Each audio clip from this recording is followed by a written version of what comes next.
Първите 8 автомобила, закупени със средства на Европейския съюз за укрепване на външната граница на общността, преди дни пристигнаха в КАТ Благоевград.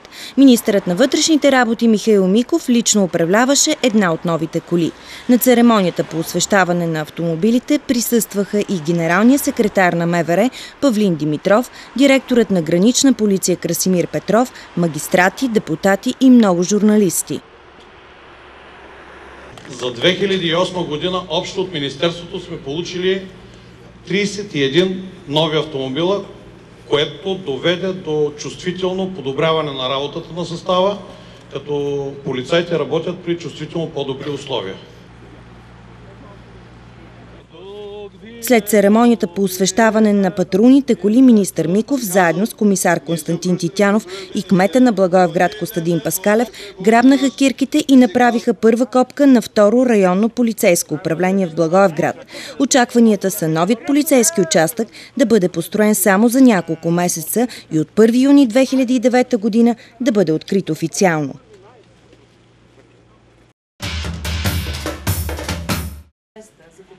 При посещението си в Благоевград министър Миков даде и специална пресконференция, на която журналистите имаха възможност да задават въпроси по всички теми, свързани с работата на вътрешното ни министерство.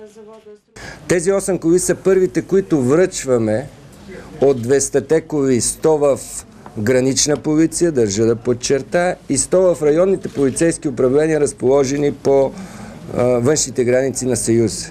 По един проект, част от инструмента Schengen Facility. Смисълът е повишаване на капацитета и на граничната полиция, и на полицейските сили в тези зони. Смея да ви кажа, мисля, че тук зависи, защото много се трудиха работниците от авторемонтната база, за да могат да сложат лайтбарите, да могат да сложат надписите. Смятам, че до месец е разумно да смятаме, че всичките коли ще бъдат разпределени. Аз си представям, че Е79 вече човек като влезе от Петрич горе до Видин, до Брегово и до Връшка чука, тези коли ще бъдат по цялото трасе, което да даде възможност на полицията да бъде по-ефикасна. По отношение на районното полицейско управление. Много се говори по отношение на оптимизацията на структурите. Това е част от оптимизацията. Не разбирайте непременно оптимизацията като съкращение. Ще има случаи, в които ще трябва да се увеличава капацитет. Тук преди няколко месеца договорихме с господин Титянов, с кмета, с областния управител, при едно изключително съдействие на община Благоевград, решаването на една нужда, която съществува от много години. Благоевград през последните 20 години е порасвал, студентски град е и очевидно има нужда от такъв допълнителен капацитет. Относно освобождаването от поста на директорът на ОДП Кюстендил Чавдар Караджов, министърът каза, че това не е единичен случай, тъй като и в други области също се сменят директори. Ще ни се да динамизираме работата в областта, да вкараме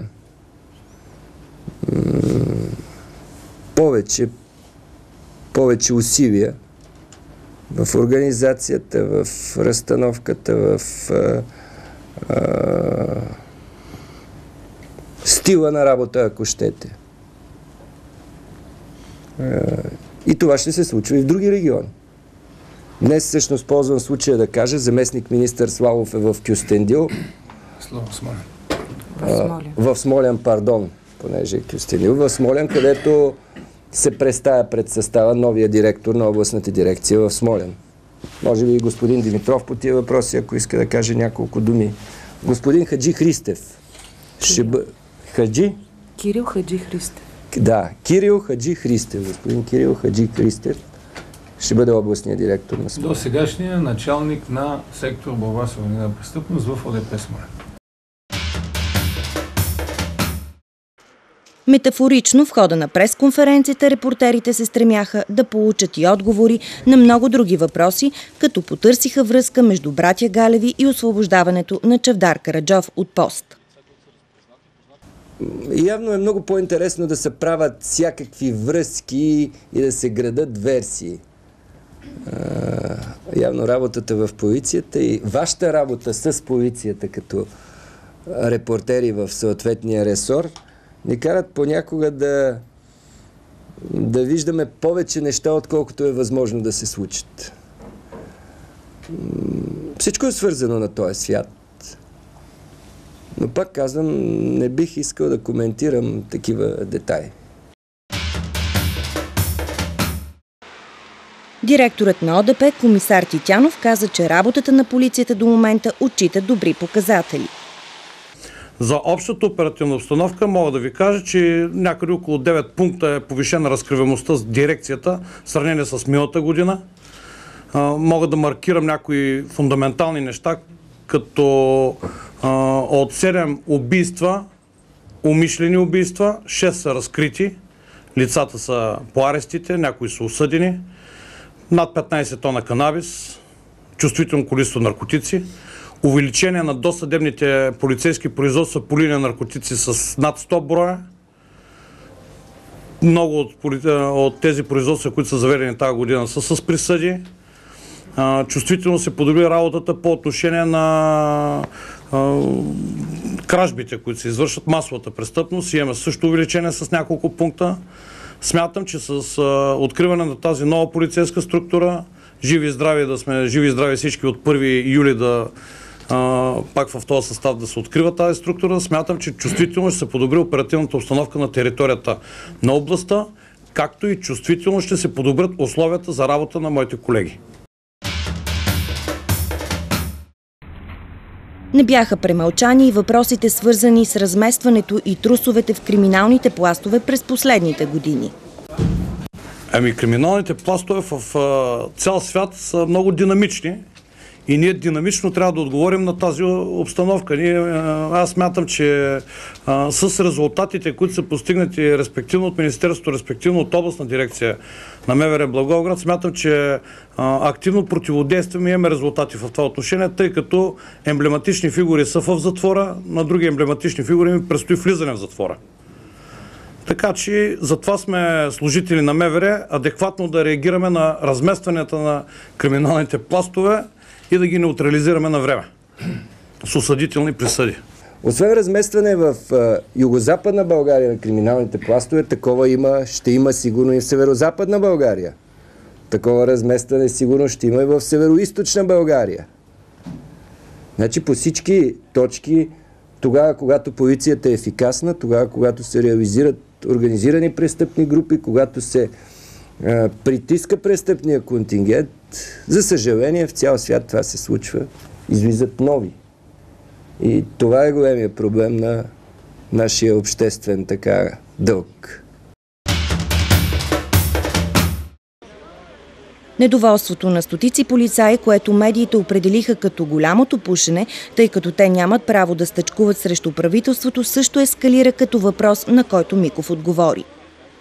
Многократно и аз, представителите на професионалното ръководство, сме заявявали, че сме отворени и готови да разговаряме с хора, които излизат от анонимност и имат относително ясно формулирани искания, да седнем и да говорим какво може, какво не може, кое е възможно, кое не е възможно. Специално за датата 17.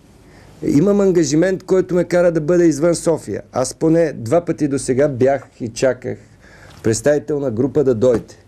И сега декларирам още веднъж отвореността, готовността за такъв разговор, разговор на политическото, разговор на професионалното ръководство за решаване на проблемите на служителите.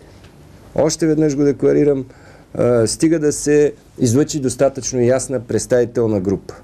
В същото време, мисля, че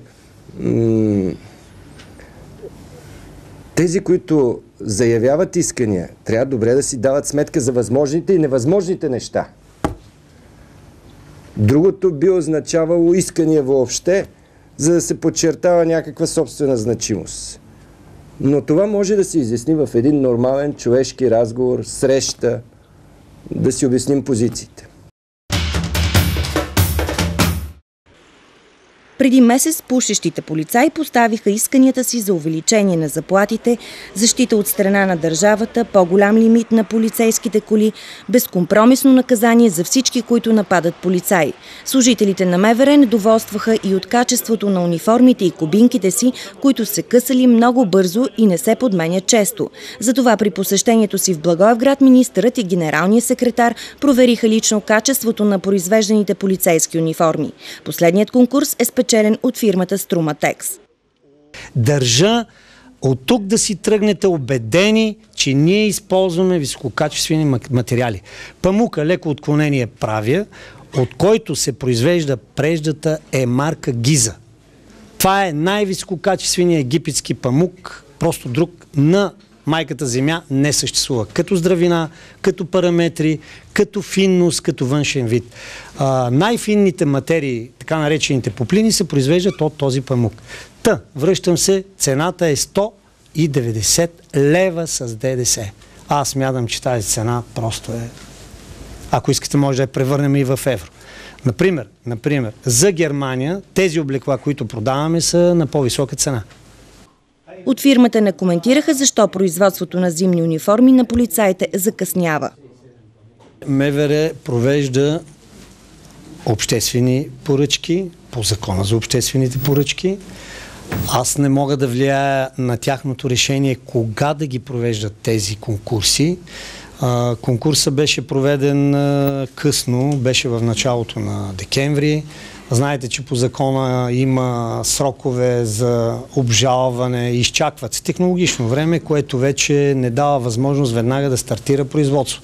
А никой няма да тръгне да произвежда без да е сигурен, че има възлагане на производство на тъкани и оттам конфекции. Кога реално сте започнали да правите? Буквално между Коледа и Нова година започнахме да произвеждаме тъканите, дори направихме голям жест за МВР, спряхме износа на тъкани за други направления, защото преждата, която се ползва, е една и съща.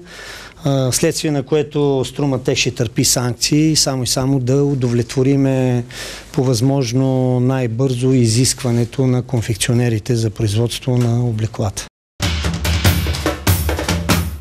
Честно казано, сблъсъка с обществените поръчки много често показват, че като механизми те може и да попречат и на качество, и на срокове, за съжаление, понякога и на цена. Проблема, който стои при нас, е свързан с едно старо постановление, с много благородна цел в България. С предимство да се възлагат такива производства на кооперации на лица с увреждания. За съжаление, аз извадих и списъка от ТИЛА. Има доста поръчки, при които има само един кандидат в крайна сметка. Тоест, липсата на конкуренция не е добър атестат за качеството, бързината и цената. И ще се опитаме максимално, опитам пак през Министерски съвет, поне частично. Защото, разбира се, другото пък би било крайност. Поне да има някакви възможности за сепариране, т.е. част от поръчките да бъдат за кооперации на лица с увреждания, за да има и тая социална функция, но друга част да може да поддържа конкуренцията. Смятам това е за изключително важно и ще продължа да настоявам за такава промяна в това постановление. Михаил Миков разкри и причината за отменената наредба за нови полицейски униформи преди няколко месеца. Беше мое решение. Цените, по които би трябвало да се изработват новите униформи, не се покриват от размера на вещевото доволство, което се осигурява от бюджет. Това е основната причина. И тя е свързана с това, че примерно ние имаме 400 лева на човек за вещево доволство, а една униформа излиза някъде около 1300-1400 лева. Това би означавало голяма ограниченост във възможността за подмяна в рамките на това вещево доволство. Да. Още нещо искам да кажа. От тук искам да прозвучи един апел и към личния състав по отношение на физическата му форма. Коментирахме тук, че дори в Армани да облечеш човек, чието физически параметри не съответстват на службата, която изпълнява, това няма да промени изгледа. Така че това е апел към личния състав. Според управителя на фирмата, която шие униформите, новите полицейски облекла, освен че са на добра цена 190 лева с ДДС, но има и промяна при производството им. Единственото, което са направили сега като подобрение и висока взискателност е, че са въвели така наречените цветни координати, които ги има за всички европейски полиции, армии и така нататък. Цветни координати означават параметри на плътта в определен цвят, който се рамкира, определя се с едно леко отклонение, наречено делта Е, може да бъде единица, може да бъде 2. КАТ дават до 2, максимум 2 и по-малко от 2 и практически това е така нареченото нюансиране, т.е. движение, местене на цвета. Позволява се леко местене на цвета, по терминология наречено отклонение в цвят. След като се разходи с всичките цехове на фирмата, вътрешния министър установи, че тя е надежна, тъй като шие униформи за полицаите в Австрия и Германия. Прави ми впечатление, че наистина технологичният цикъл определя едно изключително добро качество на униформите. Ще продължиме усилията си да влезем във всяко предприятие. Мисля си, че следващата седмица ще отидат и представители на ТИЛ в Габрово, където пък се произвеждат кубинките, станали още по-известни от някои публикации, от някои ваши снимки, публикувани в печата, за да можем чрез такъв пряк контрол на професионалното и на политическото ръководство върху производствените процеси при доставчиците, спечелили обществените поръчки, да следим още на ранен етап за всякакви проблеми, които могат да възникват с качеството. И разбира се, да натиснем малко за сроковете. Производителите на униформи споделиха, че качеството на дрехите е на европейско ниво, но в Германия, например, полицаите имат по 2 униформи в годината, докато нашите ги носят с години.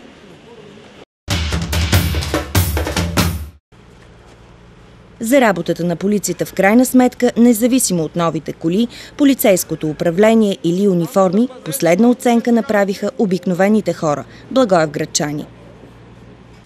Ефективно работи. Имате доверие? Имаме доверие. Ако не са уни, какво ще правим? Сега ще се строи ново районно полицейско управление. Ще го направят, ще охраняват оттатък, ония район там и така нататък. Са им докараха нови коли и така нататък. И ако те не са, но шестка няма кой да спаси. Чувствате се сигурни? Да. Имате ли доверие в полицията? Не, аз нямам. Почти не. Малко доверие има все пак. Мислите, че си изпълняват задълженията? Да, в последно време мисля, че има напредък в това отношение. Ще имате ли по-голямо доверие, като се построи ново полицейско управление? Усъвършенстване, условия, подобряване и ние да сме по-внимателни към тях, а не само да ми търсим черното. Полицията, при всички политически режими, тя е една обективна необходимост. Според мен, при тези сложни условия, нашата полиция се справя. Аз не съм съгласен с техните протести. Всеки полицай трябва да носи съзнанието, че той трябва да не служи на никаква политическа сила.